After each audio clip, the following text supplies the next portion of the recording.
Em verdade vos digo que até que o céu e a terra passem, nem um jota ou um tio se omitirá da lei, sem que tudo seja cumprido.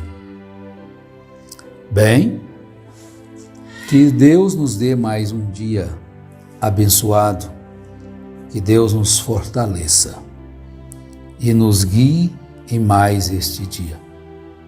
E afaste de nós a preocupação excessiva para com o amanhã, pois o amanhã não nos pertence.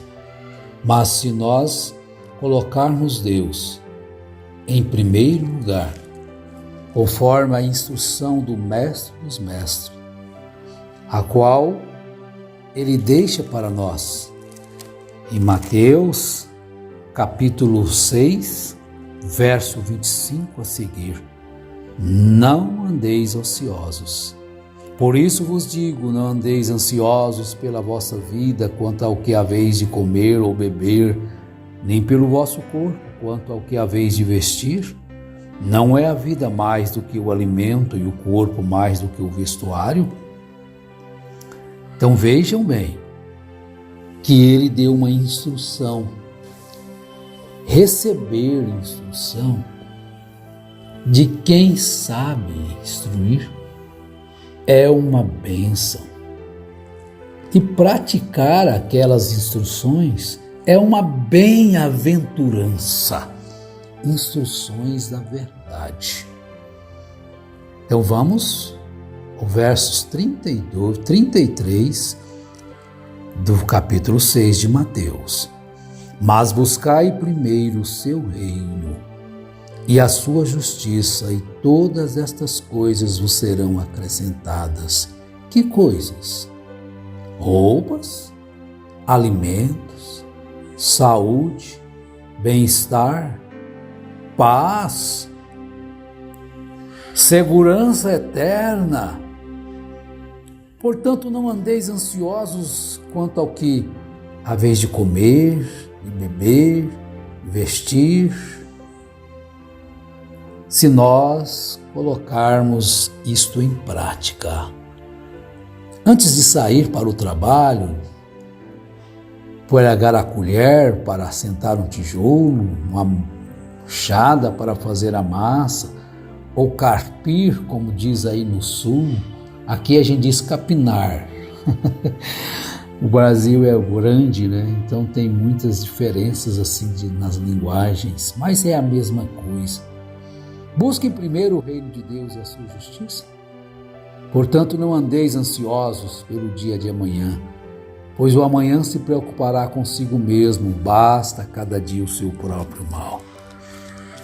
Bem-aventurados são os que ouvem as instruções da verdade, que amam a verdade, o valor da verdade. Ouvir as instruções do sábio. Há muita diferença entre o sábio e o presunçoso, né? Que acha que sabe. Jesus não achava que sabia. Ele é a fonte da sabedoria. Agora veja bem uma frase, ela não sei qual é o autor, eu ouvi com um instrutor, acho que Pedro Calabres. Ele diz assim, ele fala o nome do autor, eu não anotei, não me recordo aqui. Sábio é aquele que vive o que ensina e ensina o que vive. Você compreendeu? Eu vou repetir. Sábio é aquele que vive o que ensina e ensina o que vive. Então, se Paulo, escrevendo aos Romanos, ele diz: tu que dizes que não deve adulterar e adulteras, você é um tolo. Porque você não é sábio, é tolo. Você que diz que não deve mentir e mente. Você que diz que não se deve enganar e engana o próximo. Você que diz que deve amar o próximo e odeia. Você é simplesmente um tolo, um presunçoso. Você não é um sábio. Agora, o nosso mestre, ele viveu o que ensinou. Ele ensinou o que viveu. Então, todos aqueles que procuram, que estão ensinando, devem buscar isso. Deve procurar viver isso. Viver o que ensina. Ensinar o que vive. Ou senão você vai se tornar um hipócrita dentro dos ais de Jesus aos hipócritas. Ai de vós, sacerdotes, escribas, fariseus hipócritas, que colocam um peso enorme sobre os ombros do povo e nem com um dedo vocês tocam naquilo. Hipócrita. Então, tá vendo?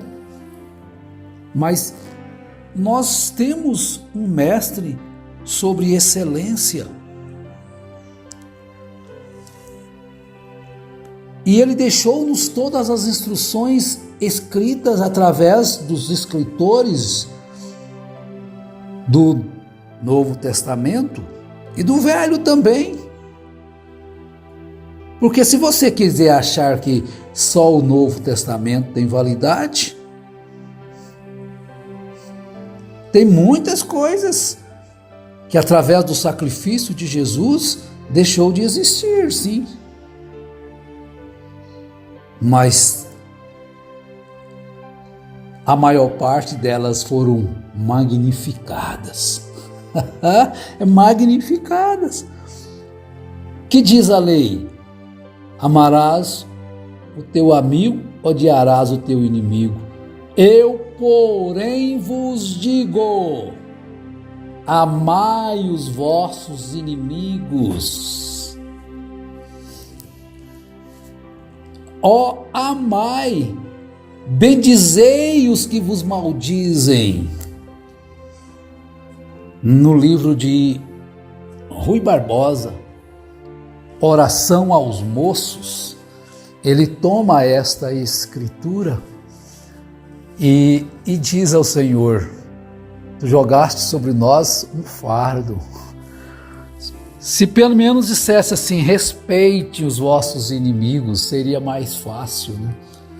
Mas amar a ponto de orar por eles, quando os que se dizem cristãos hoje, quando vê uma pessoa que ele não concorda com ela, se ele está de frente com ela na rua, ele atravessa a rua correndo, vira as costas, vai para outra banda. Que cristãos fracos, desprezíveis aos olhos de Deus. Não estão sendo ensinados pelo Mestre Jesus. O seu mestre é outro.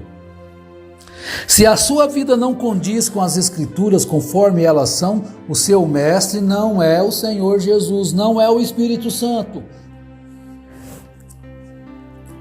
É um outro mestre, que também não tinha o Espírito Santo como seu mestre. Porque se ele ensinou coisa errada, o instrutor dele não foi Jesus.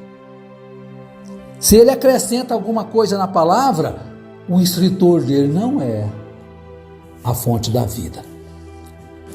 Porque se ele acrescenta, as suas pragas serão acrescentadas. Então o seu instrutor não é a fonte da vida. Se ele tira, o instrutor não é a fonte da vida, porque será tirada a sua parte da árvore da vida. O sábio é aquele que vive o que ensina, ensina o que vive. Então a comida que eu faço para você comer é a que eu como. O tempero que eu uso na minha comida é o tempero que eu uso para a sua comida também. Então eu faço comida, arroz, feijão, tempero, todas as coisas, mas o mesmo tempero que é para mim, é para quem vai comer daquela comida. Isso é sabedoria. A dona de casa faz com o maior capricho, né? Tem prazer em comer a comida que ela faz. Agora, com uma ressalva, nós somos seres humanos. E tem pessoas que às vezes não tem um problema de saúde em relação a preparar comidas, o cheiro do alho, o cheiro da cebola, e aquilo não faz bem para ela. Aí você não despreza aquela pessoa, você bate o seu joelho no chão e ora por ela. Está lutando para vencer, está sendo alvejada por alguns dardos do maligno. Você ama? Ore pelo próximo. Você ama? Ore pelo seu inimigo. Você ama? Não cobice o que o seu vizinho, o seu patrão tem. Ore para que ele seja próspero. Ore para que ele seja próspero. Veja o que acontece na sua vida. Eu trabalhei com uma pessoa que queria que o patrão quebrasse, afundasse. É mais fácil ele passar fome, né?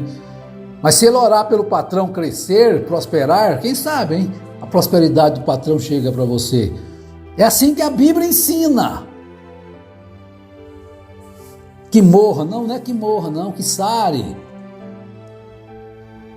Orai uns pelos outros para que sareis, diz a palavra. As instruções da palavra, as instruções do mestre. Deuteronômio 4:10 diz: lembra-te do dia em que estiveste diante do Senhor teu Deus em Horebe, quando o Senhor me disse: ajunta-me o povo para que eu os faça ouvir as minhas palavras e aprendam a temer-me todo o tempo em que viverem na terra e as ensinem a seus filhos. Ensinai-as a vossos filhos, falando delas assentado nas vossas casas, andando pelo caminho, deitando-vos e levantando-vos. Então, papai e mamãe, não só instrução através de palavras, instruções através de gestos, instruções através de atos, instruções através de compromissos. Faz o compromisso, cumpre o teu compromisso. Se não podes cumprir, dê satisfação. Não instrua seu filho errado. Está vendo? Você tem que ser um bom mestre, um bom instrutor. Você é o pai. Seus filhos olham para você e eles vão aprender o quê? A ser desonesto? A ser impetuoso, nervoso somente? Que diz que não retrocede? Eu não levo desaforo para casa? Você não devia levar mesmo, não. Mas passa aí numa árvore, abrace com a árvore e deixe o desaforo que alguém te fez ali. Não leva para dentro de casa, não, senão você vai espancar sua esposa, seus filhos. Se não for fisicamente, espanca com palavras. Que é tão cruel tanto quanto físico. É tão cruel tanto quanto físico. E às vezes até pior. O espancamento com palavras descaridosas, injustas, infames. Quem que é o seu instrutor? Você tem dado atenção para o seu instrutor? Volte os seus olhos para Deus, volte os vossos pensamentos para Deus e deixa Deus tomar conta de tudo aquilo que é você, o teu ser.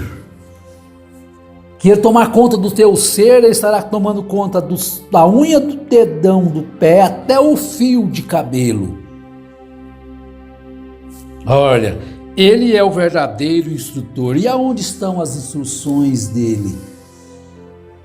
Justamente na Bíblia Sagrada. Tem muitas coisas boas em livros? Tem muitas coisas boas. Ensinam você como ser um dentista, ensinam você como ser uma pessoa que faz aplicações financeiras. Ensina você a até prosperar financeiramente. Pessoas que estudaram em faculdade, você não vai, mas tem livros, tem instruções que são verdadeiras, são boas. Por isso que Paulo diz: examinai todas as coisas. Então, quando nós dizemos assim, a Bíblia, isso não está dizendo que você vai ler só a Bíblia. Você vai ler os livros da história, de geografia, de ciências e todos os outros demais livros. Falávamos com pessoas lá na Fazenda Jacaré, dizendo, o país peca, os governantes pecam em não colocar matérias boas, melhores para as crianças desde que começam a estudar. Tem países que têm instruções financeiras, a criança já cresce sabendo. Eu já li nas seleções uma criança de 8 anos nos Estados Unidos já se tornando empresário. Instruções do pai. 8 anos, gente. Então nós, como pais, devemos buscar de Deus a sabedoria para instruir. As escolas deveriam ter a educação de trânsito. Talvez a outra geração, daqui sei quantos anos, 50 anos, 40, as gerações futuras vão ter mais educação no trânsito, né? Se começar a ensinar as crianças. Ensine o teu filho no caminho que deve andar. Olha como que a Bíblia diz. E mesmo depois de velho, ele não esquecerá. Eu aprendi as leis de trânsito, eu tinha 6 anos. Eu tinha 8 anos. Eu ainda ia gastar 10 anos para me tirar minha carteira. Eu já sabia as leis de trânsito. Mas tem pais que ensinam seus filhos a serem péssimos motoristas. 14 anos dá volante do carro para o filho. 15 anos. Eu disse para um certo garoto uma vez, enquanto for o responsável por este veículo, você nunca dirigirá este carro. O fulano deixa, problema dele. Meu irmão, minha irmã, Deus abençoe os vossos corações. Amém.